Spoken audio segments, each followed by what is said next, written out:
Jayadwani, I did everything. I sang Mahamantra, Jayadwani, and then I noticed that I've been offline, and then I just checked and it cut out at 82. Anyhow, I'm gonna reread this all again. So just because I don't want to mess up our program, I have all the days set until, for the next 5 days. And so if we have to reread all of that tomorrow, then our whole program will be messed up. So, okay, let me share my screen. I'm not going to do Jayadwani because I already did it twice. And yeah. I'm going to be missing breakfast if I don't finish this soon. Okay, so where was it? 82. God, I can't believe I have to reread all of this all over again. So next time, if the internet ever goes out, please just send me a message so that I know, because I'm sharing my full screen, and so I don't know. I could just keep on going back and forth to check that it's still connected, but that's a pain. Oh, and Indira, what's her name? See, it cut out at 50 minutes, and I read for a little bit over an hour. Where is it? My channel? Okay, live now. I'm just sending the link so that in our group. There, stop. Here it is.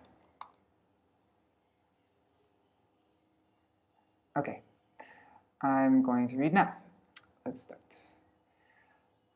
I already read most of this verse, I think. I'll just read it again though. Having undergone austerities and penances at Kapila-ashram, King Prācīnabarhi attained full liberation from all material designations. He constantly engaged in the transcendental loving service of the Lord and attained a spiritual position qualitatively equal to that of the Supreme Personality of Godhead. Purport. There is special significance in the words Tat Samyatam Agat. The king attained the position of possessing the same status or the same form as that of the Lord. This definitely proves that the Supreme Personality of Godhead is always a person. In his impersonal feature, he is the rays of his transcendental body. When a living entity attains spiritual perfection, he also attains the same type of body, known as Satchidananda Vigraha. This spiritual body never mixes with the material elements. Although in conditional life, the living entity is surrounded by material elements, earth, water, fire, air, sky, mind, intelligence, and ego, he remains always aloof from them. In other words, the living entity can be liberated from the material condition at any moment, provided that he wishes to do so. The material environment is called Maya. According to Krishna, Daivi Hesha Gunamai Mama Maya Duratyaya Mam Evaye Prapadyante Mayam Etang Tarantite. This divine energy of mind, consisting of the three modes of material nature, is difficult to overcome. But those who have surrendered unto me can easily cross beyond it. Bhagavad Gita 7:14. As soon as the living entity engages in the transcendental loving service of the Lord, he immediately attains freedom from all material conditions. Sa gunan sametityaitan brahma bhuyaya kalpate. In the material state, the living entity is on the Jiva Bhuta platform. But when he renders devotional service to the Lord, he is elevated to the Brahma Bhuta platform. He's elevated from the Jiva Bhuta platform to the Brahma Bhuta platform. On the Brahma Bhuta platform, the living entity is liberated from material bondage, and he engages in the service of the Lord. In this verse, the word dhira is sometimes read as vira. Actually, there's not very much difference. The word dhira means sober, and vira means hero.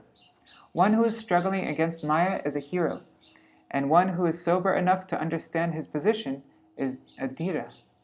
Without becoming sober or heroic, one cannot attain spiritual salvation.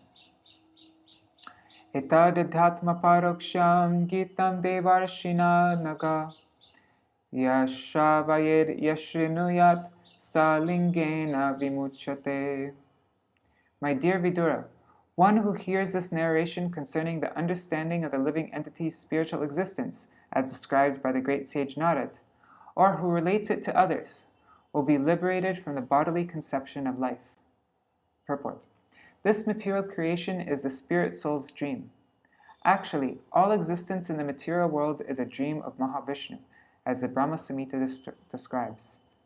Yakaranarnava jale bhajati sma yoga nidramananta jagaranda saromakupa. It's verse 47. This material world is created by the dreaming of Mahavishnu. The real factual platform is the spiritual world. But when the spirit soul wants to imitate the Supreme Personality of Godhead, he is put into this dreamland of material creation. After being in contact with the material modes of nature, the living entity develops the subtle and gross bodies. When the living entity is fortunate enough to associate with Sri Narad Mahamuni or his servants, which is our Guru Parampara, he is liberated from this dreamland of material creation and the bodily conception of life.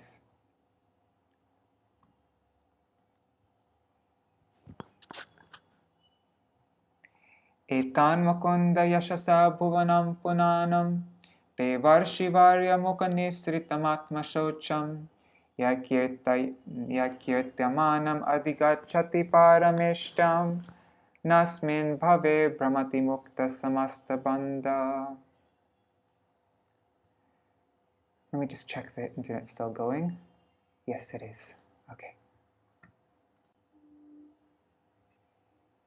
This narration spoken by the great sage Narad is full of the transcendental fame of the Supreme Personality of Godhead. Consequently, this narration, when described, certainly sanctifies this material world. It purifies the heart of the living entity and helps him attain his spiritual identity. One who relates this transcendental narration will be liberated from all material bondage and will no longer have to wander within this material world. Purport. As indicated in verse 79, Narad Muni advised King Prācīnabarhi to take to devotional service rather than to waste time performing ritualistic ceremonies and fruitive activities. The vivid descriptions of the subtle and gross bodies in this chapter are most scientific, and because they are given by the great sage Narad, they are authoritative. Because these narrations are full of the glory of the Supreme Personality of Godhead, they constitute the most effective process for the purification of the mind. As Sri Chaitanya Mahaprabhu confirms, Chaito Darpana Marjanam. The more we talk of Krishna, think of Krishna, and preach for Krishna, the more we become purified. This means we no longer have to accept a hallucinatory, gross, and subtle body, but instead attain our spiritual identity. One who tries to understand this instructive spiritual knowledge is delivered from this ocean of nescience. The word Parameshtam is very significant in this connection. Parameshtam is also called Brahmaloka, and it is the planet on which Lord Brahma lives. The inhabitants of Brahmaloka always discuss such narrations, so that after the annihilation of the material world, they can be directly transferred to the spiritual world. One who is transferred to the spiritual world does not have to go up and down within this material world. Sometimes spiritual activities are also called Parameshtam. So Parameshtam either means Brahmaloka, or it also means spiritual activities. Adhyatma paraksham idam mayadi gatamadbhutam evam striyashrama pungsash chena mutra chasangshayo. The allegory of King Puranjan, described herein according to authority, was heard by me from my spiritual master, and it is full of spiritual knowledge.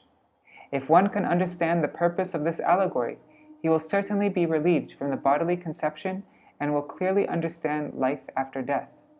Although one may not understand what transmigration of the soul actually is, one can fully understand it by studying this narration.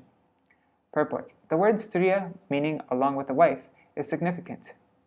The male and female living together constitute the sum and substance of material existence. The attraction between male and female in this material world is very strong. In all species of life, the attraction between male and female is the basic principle of existence. The same principle of intermingling is also in human society, but it is in a regulated form. Material existence means living together as male and female and being attracted by one another. However, when one fully understands spiritual life, His attraction for the opposite sex is completely vanquished. By such attraction, one becomes overly attached to this material world. It is a hard knot within the heart. Pungsangstuya mituni bhavam etan tayor mito hridaya grantimnahu ato grihakshetra sutapta vitar janmasya moho yam aham mameti. Everyone comes to this material world attracted to sense gratification, and the hard knot of sense gratification is the attraction between male and female.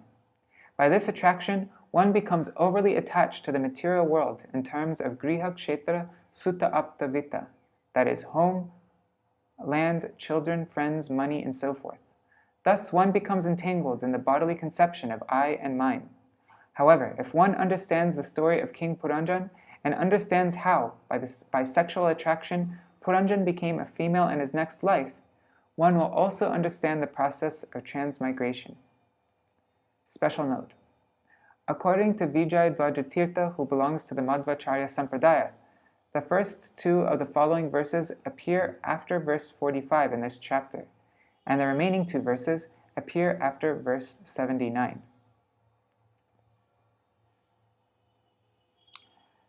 Sarvesham eva Sarvesham eva jantunam satatam dehe poshane asti pragya samayata ko visheshastada nrinam labdve hante manushyatvam hitva dehadasad graham atmasritya vihayedam jivatma sa vishishyate. A desire to maintain body, wife, and children is also observed in animal society. The animals have full intelligence to manage such affairs. If a human being is simply advanced in this respect, what is the difference between him and an animal? One should be very careful to understand that this human life is attained after many, many births in the evolutionary process. A learned man who gives up the bodily conception of life, both gross and subtle, will, by the enlightenment of spiritual knowledge, become a prominent individual spirit, as the Supreme Lord is also. Purport. It is said that a man is a rational animal, but from this verse we can also understand that rationality exists even in animal life. Unless there is rationality, how can an animal maintain its body by working so hard? That the animals are not rational is untrue. Their rationality, however, is not very advanced. In any case, we cannot deny them rationality. The point is that one should use one's reason to understand the Supreme Personality of Godhead, for that is the perfection of human life. Bhakti Krishne daya jiveshvakunta jnanamatmani yadi syad atmano bhuyad apavargastu sangsrite. If a living entity is developed in Krishna consciousness and is merciful to others, and if his spiritual knowledge of self-realization is perfect, he will immediately attain liberation from the bondage of material existence. Purport. In this verse, the words daya jiveshu, meaning mercy to other living entities, indicate that a living entity must be merciful to other living entities if he wishes to make progress in self-realization. This means he must preach this knowledge after perfecting it himself. This means that he must preach this knowledge after perfecting himself and understanding his own position as an eternal servant of Krishna. Preaching this is showing real mercy to living entities. Other types of humanitarian work may be temporarily beneficial for the body, but because a living entity is a spirit soul, ultimately one can show him real mercy only by revealing knowledge of his spiritual existence. As Chaitanya Mahaprabhu says, Jiver Sarupa Hoy Krishnera Nityadas. Every living entity is constitutionally a servant of Krishna. One should know this fact perfectly and should preach it to the mass of people. If one realizes that he is an eternal servant of Krishna but does not preach it, his realization is imperfect. Srila Bhaktisiddhanta Saraswati Thakur therefore sings, Dushtaman tumi kisera Vaishnava Pratishtara tare nirjanera ghare tava harinam kevala kaitava. My dear mind, what kind of Vaishnav are you?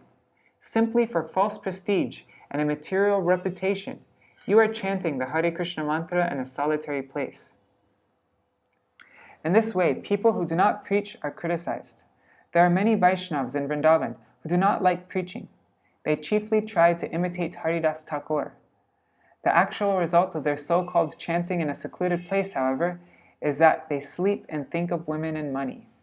Similarly, one who simply engages in temple worship but does not see to the interests of the mass of people or cannot recognize devotees is called a Kanishta Adhikari. Archayam eva haraye, pujam ya shraddaye hate, natar bhakteshu chanyeshu, sabhakta prakrita smrita.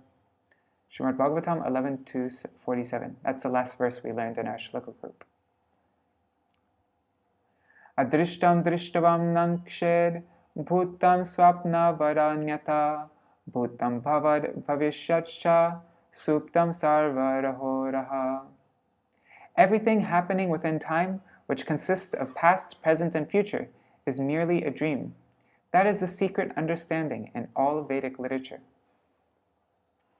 Factually, all of material existence is only a dream. Thus, there is no question of past, present, or future.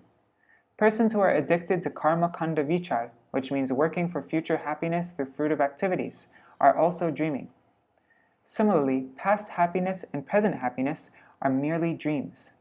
The actual reality is Krishna and service to Krishna, which can save us from the clutches of Maya. For the Lord says in Bhagavad Gita 7:14, Mam eva ye prapadyante, mayam etam taranti te. Those who surrender unto me can easily cross beyond my illusory energy.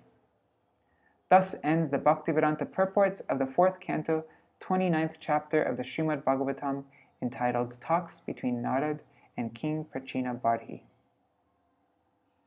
Alright, so I'm not going to end with Mahamantra and Jaidvani since I just did it.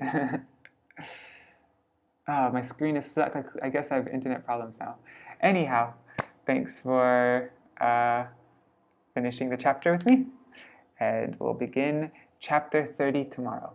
Jai Srila Gurudev, Jai Srila Prabhupada, Jai Srimad Bhagavatam. Hari Bol.